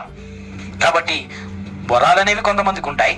రక్షించబడిన మనకు మాత్రం రక్షించబడిన అనుభవం ప్రకారంగా పరిశుద్ధాత్ముడు మనల్ని ఒప్పింపజేశాడు అంతే అనుకోవద్దు. యేసు ప్రభువు ఏమన్నాడు? మార్కు సువార్త 16-17 వచనంలో నమ్మిన వారి వలన ఈ సూచక క్రియలు కనబడును అన్నాడు. నా నామమున దయ్యములను వెలగొడతారు. ఎవరు? నమ్మిన వారు అన్నాడు. ఆ నమ్మిన వారు క్రొత్త భాషలు మాట్లాడతారని చెప్పాడు. ఆ క్రొత్త భాషలు మాట్లాడేవారు ఎవరు? నమ్మిన వారు, యేసుని ప్రభువుగా ఒప్పుకున్నవారు, యేసుని ప్రభువుగా అంగీకరించిన వారు, పరిశుద్ధాత్మ ద్వారా యేసుని ప్రభువు అన్న ప్రతి ఒక్కరు పరిశుద్ధాత్మ చేత నింపబడ్డారు, భాషలు మాట్లాడతారు. అదే నెరవేర్పు జరిగింది. కొన్నేళ్ళ ఇంటి దగ్గర అదే నెరవేర్పు జరిగింది. కాబట్టి పరిశుద్ధాత్మ బాప్తిస్మం వేరు, పరిశుద్ధాత్మ అనుభవం, యేసు ప్రభువుని అంగీకరించడం ఇది వేరు అనే భావన ఎవరికైనా ఉంటే ఆ భావనలోంచి మొదట బయటికి రావాలి. ఎందుకంటే పరిశుద్ధాత్మను కలిగిన ప్రతి వ్యక్తి భాషలతో మాట్లాడే రీతిగా అనుభవాన్ని దేవుడు మనకు అనుగ్రహించాడు. లేదా ఇలాగ ఇంకా ఎవరైనా భాషలు మీరు మాట్లాడకపోతుంటే, భాషలు మీరు మాట్లాడటానికి ఎలాంటి ఎక్సర్సైజెస్ మీరు చేయాలని బైబిల్ చెప్పట్లేదు. పరిశుద్ధాత్మతో మీరు బాప్తిసం పొందడానికి మీరు ఆల్రెడీ రక్షించబడ్డారు. రక్షించబడిన తర్వాత ఒక్కటే బాప్తిసం అని బైబిల్ చెప్తుంది, పరిశుద్ధాత్మ బాప్తిసం. ఆ బాప్తిసం ఏంటి? యేసు ప్రభువుని నువ్వు ఒప్పుకున్నప్పుడు పరిశుద్ధాత్మ నీలోనికి వచ్చాడు. నువ్వు యేసు ప్రభువును ఒప్పుకున్నావు, నువ్వు పరిశుద్ధాత్మనే పానీయం తాగావు. పరిశుద్ధాత్ముడు అనేవాడు ఒక్క పానీయం ఎందుకు తాగావు? బాప్తిసం నీకు ఇవ్వబడింది, నీళ్లు నువ్వు తాగేసావు. పరిశుద్ధాత్ముడు నీలో నుండి హృదయం నింపబడిన దాన్ని బట్టి పనిచేస్తాడు కదా, నీకు భాషల వరం అనేది ఉంది. సో కొందరు మాట్లాడలేకపోతున్నారు. అందుకే బైబిల్లో మనం చూస్తే కొందరికి అనే పదం ఇక్కడ ఉపయోగించబడింది. ఇక్కడ మనం గమనిస్తే కొరింథీయులకు రాసిన పత్రిక 1వ అధ్యాయం 12వ వచనంలో 11వ వచనంలో, అయినను వీటన్నిటినీ ఆ ఆత్మ ఒక్కడే తన చిత్తము చొప్పున ప్రతి వానికి ప్రత్యేకంగా పంచి ఇచ్చుచు కార్యసిద్ధి కలిగి చేయుచున్నాడు. ఆ ఆత్మ ఒక్కడే ప్రతి ఒక్కరికి తన చిత్తం చొప్పున ప్రతి ఒక్కరికి ప్రత్యేకంగా పంచి ఇచ్చుచు ఉన్నాడు. అంటే వరాలు అనేవి కొందరికి కొన్ని కొన్ని కొన్ని అని పంచి ఇచ్చుచున్నాడు అనేది ఇక్కడ రాయబడింది. పరిశుద్ధాత్ముడు మనలో ఉన్నప్పుడు వరాల ప్రత్యక్షత అనేది ఒక్కొక్కరి నుండి ఒక్కొక్క ప్రత్యక్షత కలుగుతుంది. నీకు లేదు ఈ భాషల వరం అనే అర్థం కాదు, లేక 9 వరాలలో ఒక వరం నాకు లేదు అనే భావన కాదు. పరిశుద్ధాత్మలో ఉన్న 9 వరాలతోనే దేవుడు మనలో ఉంటాడు. అయితే ఆ 9 వరాలలో ఒక వరాన్ని మనం ఉపయోగించే సమయం వచ్చేటప్పటికి మనలో ఉన్న ఈ 9 వరాలలో ఒక్కొక్క వరం ఆ సందర్భాన్ని బట్టి, సమయం బట్టి మనలో ప్రత్యక్షపరచబడుతుంది, అవసరతను బట్టి. కాబట్టి నువ్వు ఇక్కడే ఉన్నావు, నీతో మాట్లాడే వాళ్ళందరూ తెలుగు, నీకు తెలియని భాషతో ఉన్న వారితో నీకు సంబంధాలు లేవు, నీకు తెలియని వారు నీ చుట్టూ ఉన్నప్పుడు వారి భాష నీకు రానప్పుడు ఈ ఆత్మవరంలో ఉన్న ఈ భాషల వరం అనేది మనకు ప్రాముఖ్యం. కాబట్టి ఈ భాషల వరం నాకు ఇప్పుడు లేదు కాబట్టి అంటే ఆ భాషలు ఇతర భాషలలో సువార్త ప్రకటించే అవసరం నీకు లేదు కదా. ఇతర భాషలలో నువ్వు సువార్త ప్రకటిస్తే అప్పుడు ఆ అవసరం నీకు ఉంది కాబట్టి పరిశుద్ధాత్మ వరం నీలోంచి ప్రత్యక్షపరచబడుతుంది. ఒకవేళ నీవు ఇతర భాషలలో కూడా సువార్త ప్రకటించే రీతిగా పరిస్థితులు ఉన్నాయి, నువ్వు తప్పనిసరిగా ఇంకొక భాషలో సువార్త ప్రకటన చేయాలి అంటే కనుక నీకు రాని భాష మాట్లాడే సామర్థ్యం పరిశుద్ధాత్మ వరంలో ఈ భాషల వరం మనకు కలుగజేస్తుంది. కాబట్టి చాలా సందర్భాల్లో మనం వింటూ ఉంటాం, కొంతమందికి అసలు ఆ చదువు లేదు, వారికి ఇంగ్లీష్ రాదు, కానీ చాలా చక్కగా ఇంగ్లీష్లో మాట్లాడతారు పరిశుద్ధాత్మ చేత నింపబడి. వారికి రాని భాషలో, హిందీ భాషలో సువార్త ప్రకటించే వారిని మనం చూస్తూ ఉంటాం. వారికి రాని భాష మాట్లాడే సామర్థ్యం ఎలా వస్తుంది? అది పరిశుద్ధాత్మలో భాగం. సో పరిశుద్ధాత్మతో నింపబడిన అపోస్తులు మనుషుల భాషలతో మాట్లాడారు. అలా సువార్త ప్రకటన అనేది ప్రాథమికంగా దేవుడు ఈ పరిశుద్ధాత్మ ద్వారా, ఈ భాషల వరం ద్వారా సువార్త ప్రకటన ప్రపంచ దేశాల నుండి యెరూషలేములోనికి వచ్చారు. పెంతెకోస్తు పండుగ రోజు ఒక్కటే మెసేజ్ లో ప్రపంచ దేశాలలో ఉన్న వారందరికీ సువార్త ప్రకటించబడింది. ఎలా? భాషల వరాన్ని దేవుడు ఇవ్వటం బట్టి 120 మంది 120 భాషలలో మాట్లాడారు. అలా ప్రపంచ దేశాల్లో ఉన్న వారందరికీ సువార్త ప్రకటన జరిగింది. వారు స్వదేశాలకు వెళ్ళినప్పుడు యేసు ప్రభు సువార్త విన్న వారందరూ సువార్త ప్రకటించడానికి, ప్రపంచ దేశాలకు సువార్త విస్తరించడానికి, ముఖ్యంగా భాషల వరం అనేది సువార్త ప్రకటన నిమిత్తం బాబేలు దగ్గర తారుమారు చేసిన భాషలకు రకరకాల దేశాలకు ప్రజలు చెల్లాచెదురైపోయారు. వాళ్ళందరినీ మరలా ఒక్క తాటి కిందకు తీసుకురావటం, మనందరి తండ్రి ఒక్కడే, మనందరి దేవుడు ఒక్కడే, మనందరం ఐక్యంగా ఉండాలని అందరికీ శుభవార్త ప్రకటించడానికి, సువార్త ప్రకటించడానికి ఆదికాండం 11వ అధ్యాయంలో చెల్లాచెదురైపోయిన వారందరినీ అపోస్తలుల కార్యం 2వ అధ్యాయం ప్రకారంగా అందరినీ మళ్ళా కలిపి మనమందరం దేవుని పిల్లలమని దేవుని గురించి సాక్ష్యం ఇచ్చే రీతిగా ఈ యొక్క భాషల వరం అనేది ఉంది. కాబట్టి ఈ భాషల వరం అనేది ఏదో ఒక పెంతెకోస్తు సంఘానికి అంటు కట్టొద్దు, ఏదో ఆత్మవరాలు నమ్మే సంఘాలతో మీరు అంటు కట్టొద్దు. పరిశుద్ధాత్మ వరంలో యేసు ప్రభు చెప్పిన ఈ భాషల వరం అనేది ప్రపంచ దేశాలకు సువార్త ప్రకటన చేయడానికి దేవుడు మనకిచ్చిన ఈ భాషల వరం. సో ఎన్ని రకాల భాషలు ఉన్నాయి, ఆ భాషల యొక్క అర్థం ఎలా చెప్పాలి, రేపటి తరగతిలో వర్తమానంలో మనం తెలుసుకుందాం. ఈరోజు నేను ముగిస్తూ ఉన్నా. సో మీరు చేయాల్సిన పని, భాషలు మీకు రావడానికి ప్రాక్టీస్ చేయొద్దు, భాషలు మీకు రావడానికి ఎలాంటి ఎక్సర్సైజెస్ చేయొద్దు, భాషలు రావడానికి ఫాస్టింగ్లు ఏమి ఉండొద్దు. మీలో పరిశుద్ధాత్ముడు ఉన్నాడా లేదా? మీ హృదయంలో పరిశుద్ధాత్ముడు ఉన్నాడా లేదా? మీ హృదయంలో పరిశుద్ధాత్ముడు నింపబడితే ఆటోమేటిక్గా మీ హృదయం నిండిన దాన్ని బట్టి నోరు మాట్లాడుతుంది. That's all. విశ్వాసం ఉంచండి, విశ్వాసంతో నోరు తెరవండి. నాలుక ఎలా సడలింపబడుతుందో చూడండి, మీ నాలుక ఎలా త్రిప్పబడుతుందో చూడండి, నాలుక ఎలా పనిచేస్తుందో, ఎలా పలుకుతుందో పలకండి. మీ హృదయంలో పరిశుద్ధాత్మ నింపబడింది అనే విశ్వాసం మీకు ఉంది కదా. హృదయం నింపబడిన దాన్ని బట్టి నోరు మాట్లాడుతుంది కదా. మీరు గదిలోకి వెళ్ళండి, తలుపులు వేసుకోండి. మీ హృదయంలో విశ్వాసం ద్వారా పరిశుద్ధాత్ముడు ఉన్నాడు. మీ నోరు తెరిస్తే పరిశుద్ధాత్ముడే బయటకు వస్తాడు. నమ్మండి. నోరు తెరిచి నాలుక ఎలా మాట్లాడుతుందో భయపడొద్దు. నాలుక సడలింపబడుతుంది. పరిశుద్ధాత్ముడు మీ నుండి బయటకు వస్తాడు. పరిశుద్ధాత్మ భాషను మీరు మాట్లాడటం ప్రారంభిస్తారు. హృదయం నిండినదా పరిశుద్ధాత్మను బట్టి నోరు మాట్లాడుతుంది. ఇది గుర్తించండి. ధైర్యంగా నోరు తెరవండి. దేవుడు మీ నోటిని సడలింప చేస్తాడు. ఏం మాట వస్తుంది? అబ్బా, ఇది దేవుని పరిశుద్ధాత్మ కాదని ఏం కన్ఫ్యూజ్ అవ్వద్దు. ఉచ్చరింప సఖ్యం కాని మూలుగులతో పరిశుద్ధాత్ముడు మన నోటి నుండి ప్రార్థన చేస్తాడు. ఉచ్చరింప సఖ్యం అది నువ్వు ఎప్పుడా పదం వినలేదుగా, ఎన్ని వద్దు. Just open your mouth. నాలుక ఎలా సడలింపబడుతుంటే అలాగా మీరు నాలుకను దేవుడికి అప్పగించండి అంతే. హృదయం నింపబడింది పరిశుద్ధాత్ముడు కదా. హృదయం నింపబడిన దాన్ని బట్టి పరిశుద్ధాత్ముడు మాట్లాడతాడు కదా. ఇంకా మీకెందుకు డౌట్? మీరు మాట్లాడే ప్రతి మాట భాషల వరంగా మార్చబడింది. మీరు మాట్లాడితే ఆ వరం బయటకు వస్తుంది. కాబట్టి ఎవరు నాకు ఇది లేదు, నాకు ఉంటే బాగుండు అనుకుంటారేమో. ఈ భాషలకు చాలా విలువ ఉంది. దాని అర్థం అది మన యొక్క క్షేమానికి చాలా ఉపయోగపడతాయి. రేపటి దిన ముందు ఎన్ని రకాల భాషలు ఉన్నాయి, ఏ భాషలకు అర్థం మనం చెప్పొచ్చు, ఎలా చెప్పొచ్చు, ఈ భాషల అర్థాన్ని గుర్చిన వరాన్ని గురించి నేను రేపు తెలియచేయబోతున్నాను. దేవుడు మిమ్మల్ని దీవించును గాక. God bless you. మీ అందరి కొరకు నేను ప్రార్థన చేస్తున్నాను. మరి ప్రపంచ దేశాలలో ఉన్న ఈ కరోనా వైరస్ కారణంగా అన్ని దేశాలలో రాను పాజిటివ్ కేసెస్ ఎక్కువ అవుతున్నాయి. మన దేశంలో కూడా పెరుగుతున్నాయి. కాబట్టి జాగ్రత్తగా ఉండండి. మన యొక్క క్షేమం, మన కుటుంబ క్షేమం అది ముఖ్యం. మనం బాధ్యతగా ఉండాలి. కాబట్టి ప్రార్థన చేయండి. ప్రార్థన చేసుకుని మీ యొక్క విశ్వాస సంబంధమైన జీవితంలో దేవుని మీద ఆధారపడండి. అలాగే మీ కొరకు నేను ప్రార్థన చేస్తున్నాను. మీ కుటుంబం కొరకు నేను ప్రార్థన చేస్తున్నాను. మీ బిడ్డల కొరకు ప్రార్థన చేస్తున్నాను. మరి ఏ విషయంలో నిర్లక్ష్యంగా మీరు వ్యవహరించొద్దు. బాధ్యత కలిగిన వ్యక్తులుగా ఉండండి. ప్రార్థన చేయండి. ముఖ్యంగా భయంతో, ఏదో వ్యాధి గురించి భయంతో మనం బ్రతకొద్దు. దేవుని మీద విశ్వాసంతో అంచె దినాల్లో మనం బ్రతుకుదాం. మీ కొరకు నేను ప్రార్థన చేస్తున్నాను. చిన్న ప్రార్థన. కృపా సత్య సంపూర్ణ గొప్ప తండ్రి, నీకు వందనాలు. ఈ వాక్యం విన్న వారందరికీ వాక్యాన్ని వారిలో ముద్రించండి. ఈ పరిశుద్ధాత్మ వరములో ఉన్న ఈ భాషల వరం ఎవరికైతే లేదో వారి నాలుక యేసు నామమున సడలింపబడును గాక.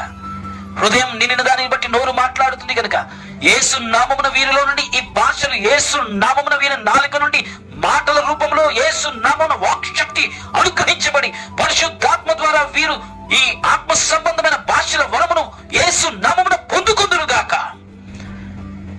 నాలుక సడలింపబడును గాక. ముట్టండి ప్రభువా. భాషలలో నిన్ను స్తుతించే రీతిగా, నీ కార్యాలు వివరించే రీతిగా, ప్రార్థించే రీతిగా నీ పరిశుద్ధాత్మ సంబంధమైన ఆత్మవరములో ఈ భాషల వరమును వీరికి అనుగ్రహించమని ప్రార్థన చేస్తూ, సంఘంలో ఉన్న ప్రతి కుటుంబీకులను, చిన్న బిడ్డలను, ప్రతి ఒక్కరిని నీ కాపుదలకు అప్పగిస్తూ, నీ భద్రతకు అప్పగిస్తూ, ఆర్థికంగాను, ఆరోగ్య విషయంలో, ఆధ్యాత్మికంగా వీరిని పటిష్టపరచమని నీ కాపుదలకు వీరందరిని అప్పగిస్తూ యేసు నామమున ప్రార్థించి అడిగి వేడుకొనుచు ఉన్నాం తండ్రి. ఆమేన్. తండ్రైన దేవుని ప్రేమ, మన ప్రభువును రక్షకుడుగా యేసు క్రీస్తు వారి యొక్క కృప, పరిశుద్ధాత్మ అన్యోన్య సహవాసం ఇక్కడ కూడి ఉన్న మనకు సర్వలోకములో ఉన్న పరిశుద్ధులందరికీ దేవుని యొక్క కృప తోడైండి సంరక్షించి నడిపించును గాక. ఆమేన్. అందరికీ వందనాలు. God bless you all. దేవుడు మిమ్మల్ని దీవించును గాక. రేపటి తరగతిలో మనం కలుసుకుందాం. God bless you.